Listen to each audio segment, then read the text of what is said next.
ကျမချစ်မိတ်ဆွေများအားလုံးပဲမင်္ဂလာပါနော်ကျမကတော့ယူရိုမင်္ဂလာချက်မှာဆရာကြီးဟိတ်ဆိုတဲ့တပည့်ကြီးဖြစ်တဲ့ဆရာမသောစင်သရာဆွေပဲဖြစ်ပါတယ်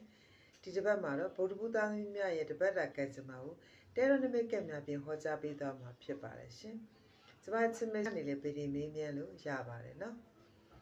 ဒီဘက်မှာဗုဒ္ဓဘုသားသမီးများကြားရောက်လာတဲ့နမိတ်ကတော့ကံကြမ္မာလှဲပိန်းဆိုတဲ့နမိတ်ကကလေးပဲဖြစ်ပါတယ်နော်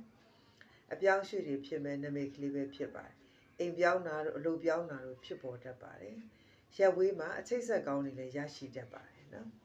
။စာချုပ်စာတမ်းများလည်းချုပ်ရတတ်ပါတယ်။ရေပိုက်များပြင်ရတတ်ပါတယ်။ရေနဲ့ပတ်သက်ပြီးတော့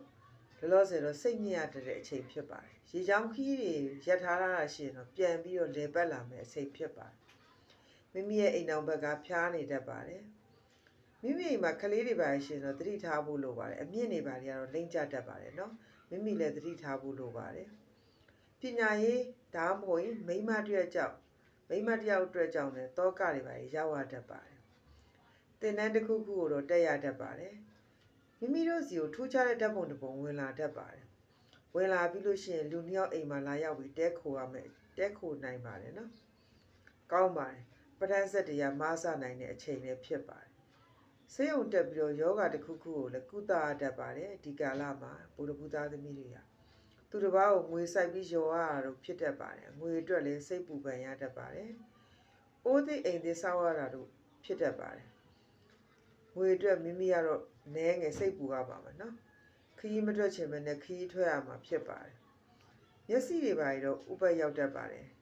သူတစ်ပါးကိစ္စမှာမိမိကဝင်ပါနေရတတ်ပါတယ်ခေါင်းမူတာတို့ခေါင်းကိုက်တာတို့ယောဂဖြစ်တတ်ပါတယ်ပိုပြီးဖြစ်နိုင်တယ်ခါနာတာတို့ခါကိုက်တာတို့ပိုပြီးဖြစ်နေတတ်ပါတယ်နော်လောလောဆယ်ကာလမှာတော့ယာရုတက်ခြင်းလက်ရှင်ခြင်းတွေတော့ဖြစ်နေနိုင်ပါတယ်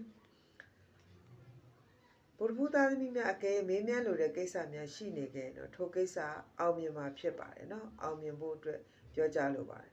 ဒါပေမဲ့အပြောင်းလဲတော့အနှဲငယ်ဖြစ်နိုင်ပါတယ်အကျိုးပေးတဲ့အယောင်တွေကတော့အဝါရောင်တို့ရွှေရောင်တို့ဖြစ်ပါတယ်အကျိုးပေးတဲ့နံပါတ်တွေကတော့1စား3ညဆုံး3ညစ1အဆုံးဖြစ်ပါတယ်1ကနန်းကျိုးပေးပါတယ်နော်ဗုဒ္ဓဘုရားမြည်ဒီတစ်ပတ်မှာမြတ်စွာဘုရားကိုအာလူကျော်ဆက်ကပ်ပြီးလှူဒန်းပြီးတော့လိုတဲ့ဆုတွေတောင်းမဆိုရင်ဗုဒ္ဓဘုရားသမီးများမှာကြောက်လာမယ်အခိုက်အတန့်အဆိုးတွေကိုဖျက်ကျော်နိုင်မှာဖြစ်ပါတယ်ကျမရဲ့ချစ်မိတ်ဆွေများအားလုံးစိတ်ချမ်းသာခြင်းကိုယ်ကျန်းမာခြင်းနဲ့ပြည့်စုံပါစေလို့ဆုတောင်းပေးလိုက်ပါတယ်နောက်ပတ်တွေမှာလည်းယခုလိုတဲတော့ကက်ကလေးများပြင်ဟောကြားပေးသွားမှာဖြစ်ပါတယ်နော်စိတ်ချမ်းသာခြင်းကိုယ်ကျန်းမာခြင်းနဲ့ပြည့်စုံကြပါစေအားလုံးကျေးဇူးတင်ပါတယ်